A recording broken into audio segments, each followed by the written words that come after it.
Assalamualaikum warahmatullahi wabarakatuh. Saya akan menjelaskan landasan-landasan apa saja yang terdapat dalam kurikulum. Di dalam kurikulum terdapat 4 landasan. Yang pertama ada landasan filosofis, yang kedua ada landasan psikologis, yang ketiga ada landasan sosiologis, dan yang terakhir yang keempat ada landasan iptek.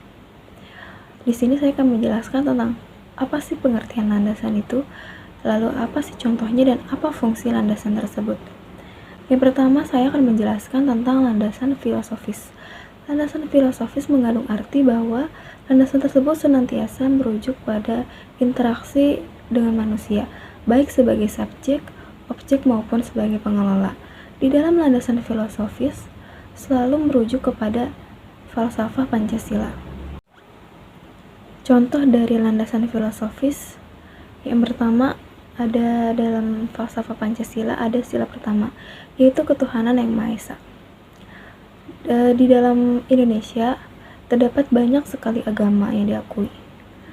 Jadi di sini di dalam sekolah kita tidak bisa menganut dalam ajaran suatu agama saja, tapi kita harus saling toleransi. Jadi maksud dari landasan ini adalah kita boleh menganut suatu agama, namun kita tidak boleh harus memaksa seorang untuk merujuk ke salah satu agama tersebut. Seperti itu. Jadi sebagai contoh misalnya ada pelajaran akidah akhlak yang hanya merujuk kepada agama Islam. Kita tidak boleh memaksa kepada agama lain untuk mengikuti pelajaran tersebut. Lalu apa sih fungsi landasan filosofis? Landasan filosofis adalah untuk menentukan arah pendidikan, untuk menentukan isi dan materi apa yang perlu kita ajarkan. Lalu yang kedua ada landasan psikologis. Apa sih landasan psikologis itu? Landasan psikologis adalah interaksi antar individu. Jadi maksudnya adalah interaksi peserta didik kepada seorang guru atau interaksi peserta didik kepada temannya sendiri. Contohnya adalah bagaimana peserta didik dan guru itu saling berinteraksi dalam pengajaran di sekolah saat KBM sudah dimulai. Interaksi bagaimana sedang bekerja kelompok di dalam kelas sesama teman. Lalu kenapa sih harus ada landasan psikologis? Jadi psikologis adalah merujuk kepada tingkah laku seseorang. Kita sebagai guru harus mengetahui bagaimana sih karakteristik sebuah siswa agar kita bisa memakai model pembelajaran yang cocok untuk siswa tersebut. Lalu yang ketiga ada landasan sosiologis.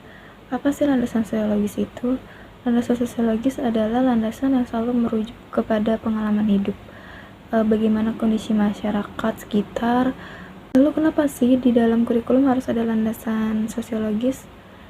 Jadi tujuan adanya landasan sosiologis adalah agar terciptanya masyarakat yang berpendidikan, masyarakat yang bermutu, dan masyarakat yang dapat membangun kehidupan di sekitarnya. Lalu yang terakhir ada landasan iptek. Apa sih dimaksud dengan landasan iptek? Landasan iptek adalah landasan ilmu pengetahuan yang sangat mempengaruhi dalam aspek kehidupan. Bisa kita lihat bagaimana sih perkembangan teknologi dalam kehidupan sekarang. Adanya HP yang kita bisa membaca dalam lewat HP, tidak perlu mencari buku, kita bisa langsung melihat di internet, seperti itu. Jadi dalam kurikulum juga kita harus memperhatikan iptek, kita harus memperhatikan bagaimana sih perkembangan ilmu pengetahuan teknologi di sekitar kita. Jadi kita bisa menyamakan bagaimana konsep model pembelajaran melalui ilmu pengetahuan teknologi yang sedang maju seperti era sekarang ini. Lalu kenapa sih harus ada landasan di dalam kurikulum? Kalau kita bayangkan sebuah rumah untuk agar kokoh memerlukan fondasi. Jadi kalau kita bayangkan rumah adalah kurikulum dan landasan adalah fondasi. Agar pembelajaran di dalam negara kita tidak kemana-mana, tidak keluar dari materi, kita memerlukan landasan. Karena kurikulum mengacu pada landasan seperti landasan filosofis, landasan psikologis, landasan sosiologis, dan landasan iptek.